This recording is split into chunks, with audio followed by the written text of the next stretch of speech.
Kita lanjutkan perbincangan, pemirsa. Saya mau ke Bu Siti Nur Azizah. Bu Siti, yang menjadi sorotan juga nih Bu, mengenai siapa yang akan mendampingi Ibu nanti sebagai calon wali kota Tangsel. Malah disebut-sebut ada nama Raffi Ahmad, kemudian dari PKS juga sudah mengajukan nama. Sudah sampai mana Bu pembahasannya Bu? Atau sudah memilih Bu? Ya, sudahlah, masuk dalam kantong, nanti saya keluarkan namanya. Ada kriteria khusus Bu, pendamping Ibu tuh harus seperti apa begitu? Iya, nanti saya umumkan. Ya. Yang jelas tentu orang yang memahami kota Tangerang Selatan. Karena ini kan mau memimpin sebuah kota yang kita tahu kota Tangerang Selatan ini adalah kota yang majemuk dan punya keragaman. Tidak seperti kota-kota Banten lainnya. Jadi tentu orang yang betul-betul mengenal kota Tangerang Selatan. Yang bisa satu visi dengan saya untuk membangun kota Tangerang Selatan yang lebih maju dan bagaimana Tangsel bisa menjadi kota yang berkelas dunia. Tentu orang yang punya kapasitas untuk bisa bersama-sama dengan saya. Kemarin beberapa waktu yang lalu Bu Siti di channel YouTube, Bu Siti sempat mengajak Raffi Ahmad untuk mendampingi Ibu. Itu bagaimana Bu? Serius Bu udah mengajak, itu serius mengajak atau masih sekedar guyonan atau cek jalan atau bagaimana Bu? Iya, kalau mengajaknya ya betul gitu ya. Tapi kan kembali lagi tadi sampaikan juga pengamat bahwa ini kan ada proses dan mekanisme. Mekanisme politik di dalam menentukan sebuah pemimpin di pilkada itu. Sehingga ya saya menawarkan Raffi sebagai representasi generasi muda. Ya, kalau memang Raffi mau kan ada mekanisme politik yang harus dilalui. Kelihatannya bagaimana Bu? Mau atau masih malu-malu tapi mau Bu? Ya harus ditanya Raffinya. Yang jelas saya sudah menawarkan. Oh, belum ada jawaban tegas berarti Bu ya? Iya, Bu Siti. Kan harus diberikan kesempatan kepada siapa saja yang memang punya kapasitas. Oke, Bu Siti juga sudah menjadi abdi negara Bu ya di Kementerian Agama. Apa sih Bu yang melatar belakangi Bu Siti akhirnya oke, saya keluar dan saya ingin mengabdi kepada masyarakat? Ya, tentu pertama itu saya punya ikatan emosional yang kuat ya dengan kota Tangerang. Karena orang tua saya kan memang berasal dari Tangerang. Tangsel ini kan sebenarnya pemekaran aja. Selain itu juga saya merasa bahwa kota Tangerang Selatan adalah kota yang tepat ya untuk saya mengabdikan diri. Ya, dengan pengalaman saya menangani masalah-masalah keagamaan dan kerukunan umat semasa saya bekerja di kementerian yang memang lekat dengan lingkungan masyarakat yang majemuk dan juga ada keragaman di sana. Jadi saya berharap bisa lebih mengabdikan diri kepada masyarakat, lebih dekat lah dengan masyarakat. Oke, tahan dulu Bu Siti, saya mau ke Mas Gun-Gun. Mas Gun-Gun. Ya. Bagaimana memandang politik yang seperti ini, katakanlah dinasti politik seperti ini, jika dihubungkan dengan praktik demokrasi di Indonesia?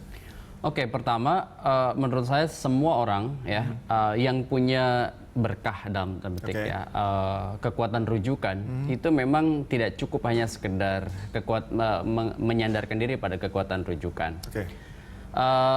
Dalam pendekatan akademik itu ada namanya opportunity structure perspective ya dari Gary W. Cook. Kurang lebih intinya salah satu modal dalam konteks maju ke gelanggang pertarungan di pilkada atau pilpres itu adalah probabilitas perolehan suara. Jadi potensi untuk mendapatkan suara dari pemilih. Dan sering disebut dalam diskusi-diskusi ada popularitas, ada elektabilitas ya. Kemudian ada akseptabilitas. Tiga modal itu tentu akan menjadi modal yang menguntungkan siapapun. Bu Siti, kemudian misalnya Mas Gibran atau siapapun yang dekat dengan prominence, orang yang sangat dikenal halayak karena jabatan strategisnya seperti presiden, wapres, itu sudah punya modal itu. Kenapa? Karena pada saat misalnya Kiai Ma'ruf Amin menjadi wapres, Bu Siti juga pasti menjadi bahan berita gitu.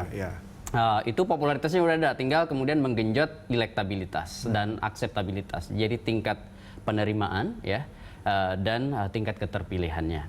Itu kemudian perlu proses marketing politik. Oke. Yang kedua, tetapi tidak cukup hanya aspek probabilitas perolehan suara, ada namanya cost of entry itu, biaya masuk gelanggang pertarungan. Dan itu biasanya memang harus butuh kehati-hatian, jangan sampai berbaur tuh gitu ya.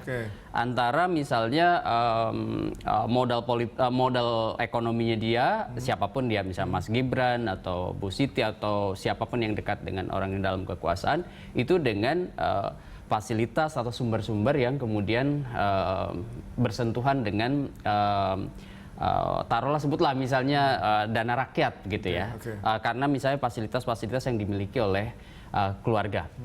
Yang kemudian kebetulan menjabat. Itu yang cost of entry itu kemudian harus ada garis demarkasi yang jelas antara modal ekonominya dia untuk maju gelanggang dengan orang-orang yang ada di sekitarnya yang kemudian memiliki jabatan publik.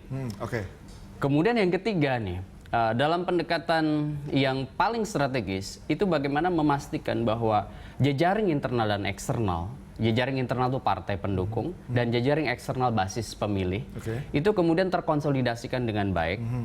Kenapa? Karena saat ini ada namanya distribusi power ke banyak orang, sehingga tidak ada jaminan bahwa dia anak misalnya bupati, anak gubernur, anak presiden atau anak wapres, kalau dia tidak kemudian menguasai peta politik di lokalnya, di mana dia bertarung, dia pasti akan kalah. Gitu. Berbeda halnya misalnya dengan Mas Gibran nih di Solo, itu udah petanya udah kelihatan. Gitu ya. Nah, ini menarik nih mengenai peta, apalagi masuk ke masa kampanye nanti. Saya mau tanya ke Bu Siti. Bu Siti, Anda sudah punya mesin politik yang cukup kuat nih Bu. Anda juga putri wakil presiden. Menghadapi kampanye nanti bagaimana? Anda melihatnya, oh ini saya hanya perlu melakukan ibaratnya setengah tenaga aja karena setengah lagi saya sudah punya. Atau Anda masih mau mencurahkan full, bagaimana strategi atau bagaimana Anda melihat peta politik yang akan Anda hadapi nanti di pertarungan Pilwakot nanti, Bu Siti?